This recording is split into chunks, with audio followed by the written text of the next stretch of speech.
সাগর কলার ছড়ি আমি দেখেছি, কিন্তু বাট যে ছড়ি ধরার আগে যে আপনার ইগুলা আসে, থোর গুলা ধরে বা কলিয়া গুলো আমি কখনো দেখিনি, আজকে প্রথম দেখলাম।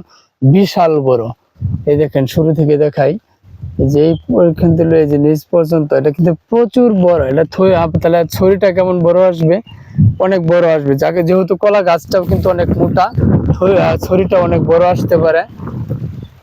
দেখাই যাচ্ছে, দেখতেই বোঝা যায় কোন ছড়িটা কিভাবে। যেমন এই যে পাশে একটি ছড়ি আছে দেখেন, এটা একদম ছোট আসছে, ছোট। এই যে সম্ভবত এটাও বড় হতে পারে, এটা তো কিন্তু ছড়িয়ে আসার সময় এসে পড়ছে। বাট এইটা কিন্তু আমার কাছে মানে বিশাল একটি লাগলো। দেখেন এই যে গুড় থেকে, দেখেন এই যে গুড়তে থোরের যে একটা এই গুড় থেকে দেখেন শেষ পর্যন্ত কম করে হলো 2.5 হাতের মতো লম্বা হবে, 2.5 হাতের মতো লম্বা হবে, দেখছেন? অনেক বড় হবে ছড়িটা, অনেক বড় হবে ছড়িটা।